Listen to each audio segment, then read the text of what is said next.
How's it going, guys, and welcome to the James Skrmetta Experience. I, of course, am your host, James Skrmetta. Last week was the Season 2 Best Of, which means we are now on Season 3, first episode, but that's not why you came here. You came here to get a week's worth of news, so let's go.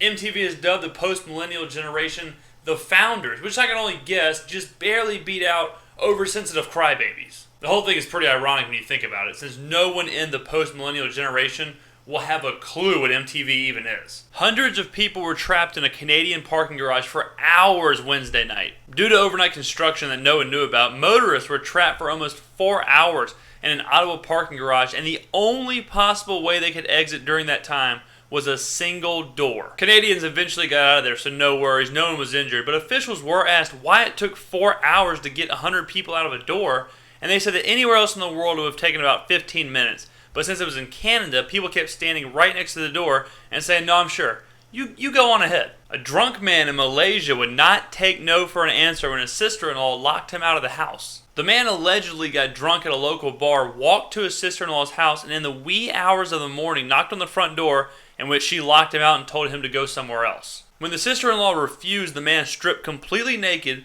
and climbed on top of the roof of the neighbor's house. Now, as you can imagine, the neighbors didn't like that very much and called the police once they realized there was a naked man on the house. The whole thing was pretty incredible. I heard they're making a movie out of it. It's going to be called Diddler on the Roof. A South Carolina lawmaker has ruffled some feather, all in the name of sharing some holiday cheer. Chris Corley sent out Christmas cards to friends and family.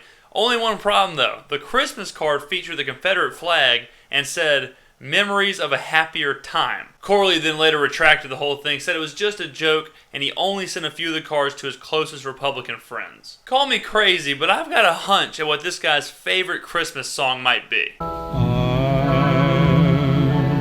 dreaming of a white Christmas.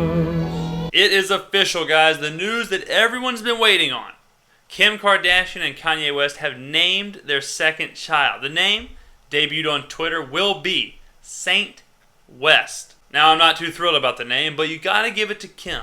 At least this time she went a different direction. This may come as a bit of a surprise to some people, but it is illegal to write "This is a bomb" on your trash. This guy allegedly wrote "This is a bomb" on his cardboard box and threw it away, and was arrested after a snitch of a garbage man told on him. Apparently, the only time this is acceptable is if you're mailing or throwing away the 2003 rom-com Geely. Thanksgiving morning was a real shocker for an 81-year-old Florida man. John Knudsen called police after he woke up from a nap to find his 44-year-old son holding 2 black wires on his chest, trying to electrocute the old man. Knudsen believes his son was trying to kill him because he recently found out he was the sole beneficiary to his father's will. Now, I'm no lawyer or electrical engineer for that matter, but I'm guessing that the charge will be reduced to battery since the old man didn't die. MSNBC anchor, war hero, and of course survivor of the Great New Orleans flood, Brian Williams, will miss about a week due to back surgery he had to fix a herniated disc. When asked how he injured it, Williams said he doesn't know. He just remembers reaching and stretching a whole lot before it went out. In all seriousness, we wish him a speedy recovery. It is pretty amazing, though. He told us that he's performing the surgery on himself without any kind of anesthesia. Oscar Pistorius seems to always find a way on this show, and he's done it again.